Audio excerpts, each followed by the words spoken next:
সংসারের খরচটা দিন দিন বেড়েই চলেছে। বাড়িওয়ালা বলল সামনের মাস থেকে নাকি বাসা ভাড়া বাড়াবে। এদিকে বাবার শরীরটাও দিন দিন আরো বেশি খারাপ হয়ে যাচ্ছে। তাকে একটা ভালো ডাক্তার দেখানো দরকার। বিয়ে করেছি, বউটাকে নিয়ে কোথাও ঘুরতে যাওয়া দরকার, কিন্তু এই অল্প বেতনে কিভাবে সম্ভব? না, আমাকে আরো বেশি পরিশ্রম করতে হবে যাতে তাড়াতাড়ি আমার প্রমোশনটা হয়ে যায়। আমার বান্ধবী ঠিকই বলছে, আবিরের নিশ্চয়ই অন্য কোনো মেয়ের সাথে সম্পর্ক আছে। তা না হলে আমি ওর বউ, যার জন্য এত পাগল ছিল বিয়ের আগে, সে মানুষটা তার পাশে শুয়ে আছে, ও কোনো কথাই বলতেছে না। নিশ্চয়ই অন্য কোনো মেয়ের কথা ভাবতেছে, যে মেয়ের সাথে বাইরে গিয়ে রং ঢং করে বেড়াচ্ছে সেই মেয়ের কথা ভাবতেছে। মানে আমার সাথে এখন আর তোমার কথা বলতে ইচ্ছে করে না, তাই না? আরে আমি তো তোমার সাথে কত কথা বললাম, তুমি তো উত্তর না দিয়ে শুয়ে পড়লা। আমি যে অভিমান করছি সেটা বুঝছো তুমি? অভিমান ভাঙানোর করে চেষ্টা করছো। আচ্ছা বলো, কি নিয়ে অভিমান করছো? সত্যি করে বলো তো, তোমার জীবনে আমি ছাড়া কোন মেয়ে আছে? কি ধরনের কথা বলো? আমার জীবনে তুমি ছাড়া অন্য কোনো মেয়ে কেন থাকবে? অবশ্যই আছে, কারণ বিয়ের পর থেকে আমি তো পুরনো হয়ে গেছি, আমাকে এখন আর তোমার ভাল লাগে না। তুমি আমার পাশে শুয়ে শুয়ে অন্য মেয়েদের কথা ভাবো, অন্য মেয়েদের সাথে কথা বলো, না জানি কি করে বেরো। আখি একদম উল্টাপাল্টা কথা বলো না তো, এসব ফালতু চিন্তা একদম মাথায় আনবা না। আমার জীবনে তুমি ছাড়া আর কোনো মেয়ে নাই। তোমার একটা কথাও আমি বিশ্বাস করি না। সত্যি করে বলো, কোন মেয়ে এটা, কে আছে বলো? আমি যা বলার একবার বলে দিচ্ছি, এসব ফালতু বিষয় নিয়ে আমি কথা বলতে চাই না। আমার সকালে অফিস আছে, আমি ঘুমাবো। Good night.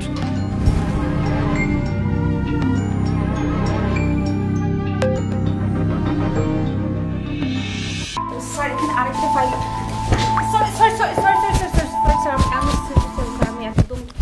আবির, ছি ছি ছি ছি, তোমার লজ্জা করতেছে না? ঘরে বউ রেখে তুমি অফিসে এসে নষ্ট মেয়েদের সাথে নষ্টমি করতেছো। আরে নষ্টমি করছি মানে তুমি যেটা ভাবতেছো সেটা ভুল। আমি যা ভাবছি তাই, সবাই আমাকে যা বলছে সেটাই তো আজকে সত্যি হলো। আমার সন্দেহই তো আজকে সত্যি হলো। তুমি একটা মেয়ের সাথে এইভাবে, ছি, আমি ভাবতেও পারি নাই তুমি আমাকে রেখে অন্য একটা মেয়ের সাথে এইভাবে। আখি বিশ্বাস করো, জাস্ট পানি। তুমি আর কোনো কথাই বলবা না, তুমি আমাকে আর বোকা বানানোর চেষ্টা করবে না। আমি নিজের চোখে দেখছি, নিজের চোখে অবিশ্বাস কিভাবে করি। হ্যাঁ, এর জন্যই তো বলি, তুমি কেন আমাকে সময় দেয় না, কেন আমার কথা শোনো না? তোমার অন্য মেয়ের সাথে আমার না নিজের উপর লজ্জা লাগতেছে যে তোমার মতো এরকম চরিত্রহীন একটা লোককে আমি ভালোবেসে বিয়ে করছিলাম। না জেনে না বুঝে আমার চরিত্র নিয়ে কোনো কথা বলবে না। যাও এখান থেকে। আচ্ছা, চলে যাচ্ছি।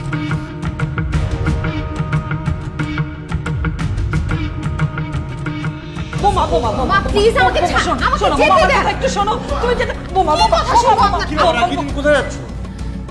এই বাড়ি ছেড়ে একবারে চলে যাচ্ছি। কি বলছো বাবা? তুমি বাড়ি ছেড়ে কেন যাবে?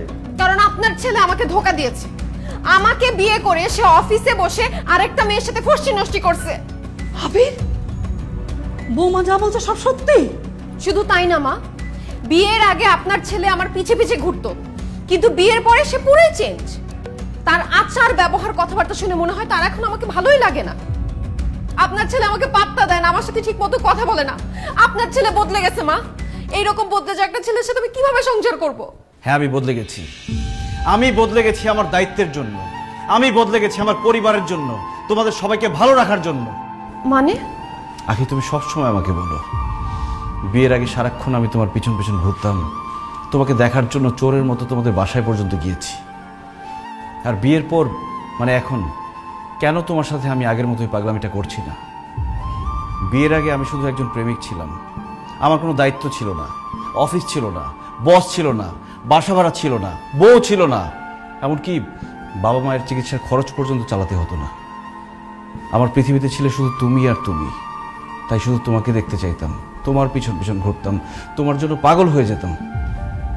বিয়ের আগে তুমি শুধু আমার প্রেমিকা ছিলে, তোমার জন্য আমার এক্সট্রা কোনো খরচ করতে হতো না। কিন্তু বিয়ের পর তো তুমি আমার বউ, তোমার ভরণ পোষণ, তোমার দায়িত্ব, তোমার থাকা খাওয়া সব কিছুর দায়িত্ব আমাকে নিতে হচ্ছে। আমাদের বাসা ভাড়াটা এখন আমাকে দিতে হয়, আমার বাবা মায়ের চিকিৎসার খরচ আমাকে দিতে হয়। আর এই সংসারের পুরো দায়িত্বই তো এখন আমার। আর আমার চাকরি আছে, সেখানকার কাজটাও তো আমাকেই করতে হয় আখি, বসের মন জুগিয়ে চলতে হয়।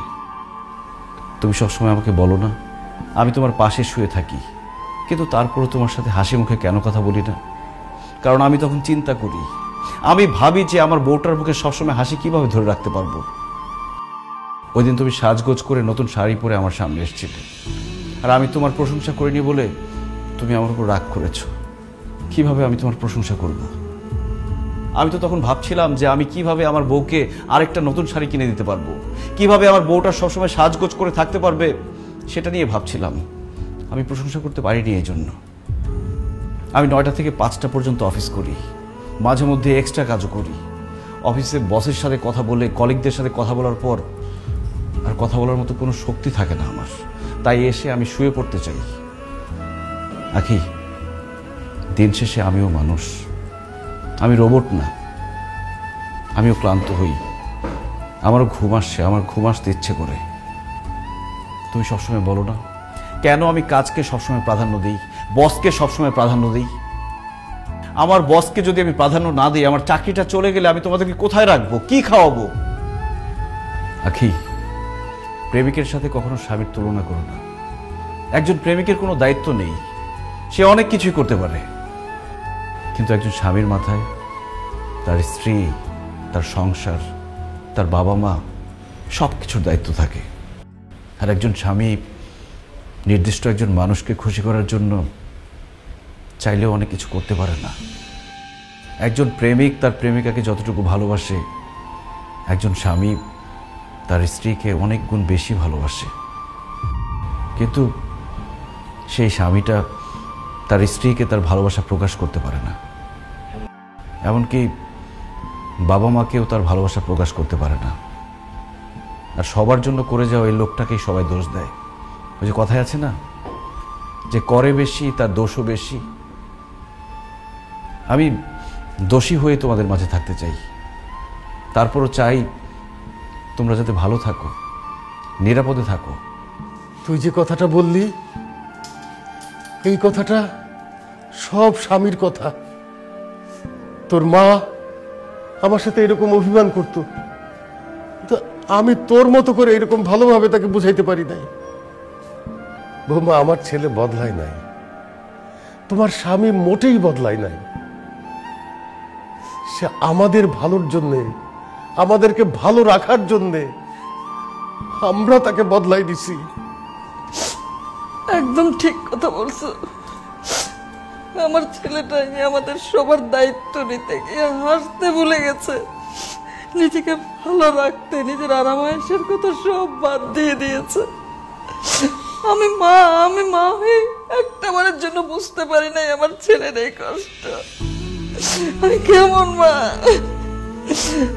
বাবা বাবা, আসলে না, এই যে আমরা সবাই স্বার্থপর, শুধু নিজেরটা আদায় করতে জানি, নিজেরটা বুঝি শুধু।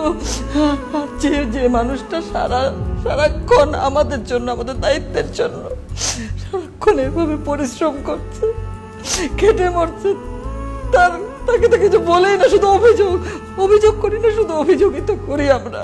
কোনোদিন ছেলেটার মাথায় হাত রেখে বলে নাই বাবা তোর কি অনেক কষ্ট হচ্ছে, তোর কি ক্লান্ত লাগতেছে। ম্যাম, আমি জানতাম যে আপনি হয়তো স্যারকে ভুল বুঝবেন, তাই নিজেই ক্লিয়ার করার জন্য চলে আসলাম।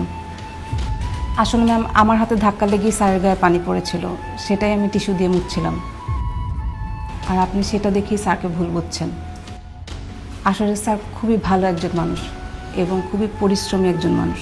তার চেয়ে বড় কথা হচ্ছে স্যার একজন খুবই দায়িত্ববান মানুষ। আমি একজন মেয়ে হয়েও সবসময় চাইবো যেন স্যারের মতো কেউই একজন আমার স্বামী হয়। সেই জায়গা থেকে আপনি আসলে খুবই লাকি একজন পারসন। আবির, আমি আসলে অনেক স্বার্থপর। আমি সবসময় নিজের চিন্তাটাই করেছি। তুমি আমার সঙ্গে ঠিকমতো কথা বলো না, আমার দিকে তাকাও না, আমাকে সময় দাও না, এসব নিয়ে সবসময় আমি ভেবেছি। কিন্তু তোমার যে অফিসে এত কষ্ট হচ্ছে, তুমি আমাদের জন্য যে এত পরিশ্রম করছো, সেটা কখনো ভাবি নাই। কখনো তোমার ক্লান্ত শরীরে হাত বুলিয়ে দেই নাই, তোমাকে নিয়ে চিন্তা করি নাই। তুমি ঠিকই বলছো, আমি তোমাকে সবসময় প্রেমিক আবির হিসেবেই দেখেছি, স্বামী আবির হিসেবে দেখি নাই। তোমার যে এখন এত রেসপন্সিবিলিটি, সেগুলো আমার মাথায় রাখি নাই। আসলে প্রেমিক আর স্বামী কখনো এক হয় না। আমি তোমার স্ত্রী, তোমার অর্ধাঙ্গিনী। আজকে থেকে তোমার পরিশ্রম, তোমার টেনশন, তোমার কাজের প্রেশার, ভালো মন্দ সব কিছুর দায়িত্ব আমি নিলাম। আমার তুমি মাফ করে দাও।